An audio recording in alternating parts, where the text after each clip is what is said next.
137वां दिन।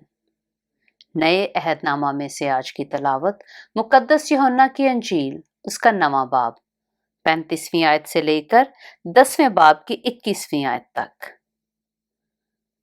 यसु ने सुना कि उन्होंने उसे बाहर निकाल दिया और जब उससे मिला तो कहा, क्या तू खुदा के बेटे पर ईमान लाता है?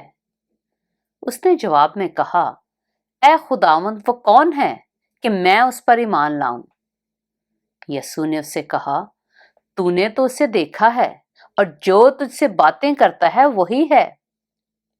उसने कहा, ऐ खुदावंद, मैं ईमान लाता हूं, और उसे सजदा किया। यसु ने कहा, मैं दुनिया में अदालत के लिए आया हूं, ताकि जो नहीं देखते वो देखें और जो देखते हैं वो अंधे हो जाएं। जो फरीसी उसके साथ थे, उन्होंने ये बातें सुनकर उससे कहा, क्या हम भी अंधे हैं? यसु ने उनसे कहा कि अगर तुम अंधे होते तो गुनाहगार ना ठहरते, मगर अब कहते हो कि हम देखते हैं, बस तुम्हारा गुनाह कायम रहता है। मुकद्दस यूहन्ना की अंजील उसका 10वां बाब।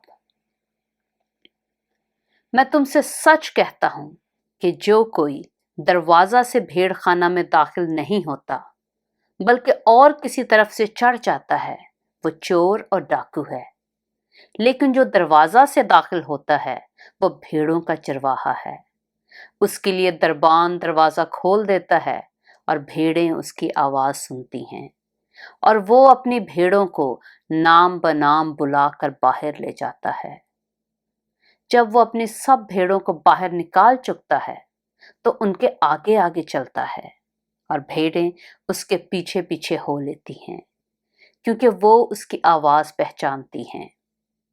मगर वो गैर शख्स के पीछे ना जाएंगी, बल्कि उससे भागेंगी, क्योंकि गैरों की आवाज नहीं पहचानती। यसु ने उनसे ये तमसील कही, लेकिन वो ना समझे कि ये क्या बातें हैं जो हमसे कहता है। बस यसु ने उनसे फिर कहा, मैं तुमसे सच कहता हूं कि भेड़ों का दरवाजा मैं हूं। जितने मुझसे पहले आए सब चोर और डाकू हैं, मगर भेड़ों ने उनकी ना सुनी। दरवाजा मैं हूं। अगर कोई मुझसे दाखिल हो तो निजात पाएगा, और अंदर बाहर आया जाया करेगा और चारा पाएगा। चोर नहीं आता मगर चुराने और मार डालने और हलाक करने को। मैं इसलिए आया कि वो जिंदगी पाएं और कसरत से पाएं। अच्छा चरवाहा मैं हूं। अच्छा चरवाहा भेड़ों के लिए अपनी जान देता है। मजदूर जो ना चरवाहा है ना भेड़ों का मालिक, भेड़िए को आते देखकर भेड़ों को छोड़कर भाग जाता है, और भेड़िया उनको पकड़ता और प्रागंदा करता है। वो इसलिए भाग जाता है कि मजदूर है और उसको भेड़ों की फिक्र नहीं। अच्छा चरवाहा मैं हूं। जिस तरह बाप मुझे जानता है और मैं बाप को जानता हूं, इसी तरह मैं अपनी भेड़ों को जानता हूं, और मेरी भेड़ें मुझे जानती हैं, और मैं भेड़ों के लिए अपनी जान देता हूं। और मेरी और भी भेड़ें हैं जो इस भेड़खाना की नहीं। मुझे उनको भी लाना जरूर है, और वो मेरी आवाज सुनेंगी। फिर एक ही गल्ला और एक ही चरवाहा होगा। बाप मुझसे इसलिए मोहब्बत रखता है कि मैं अपनी जान देता हूं, ताकि उसे फिर ले लूं। कोई उसे मुझसे छीनता नहीं, बल्कि मैं उसे आप ही देता हूं।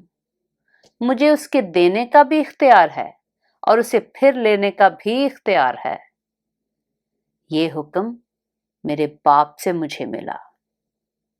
इन बातों के सबब से यहूदियों में फिर इख्तलाफ हुआ। उनमें से बहुतेरे तो कहने लगे कि उसमें बदरू है और वो दीवाना है, तुम उसकी क्यों सुनते हो? औरों ने कहा, ये ऐसे शख्स की बातें नहीं जिसमें बदरू हो। क्या बदरू अंधों की आंखें खोल सकती है? पाक कलाम के पढ़े और सुने जाने पर خداوند کی برکت ہو۔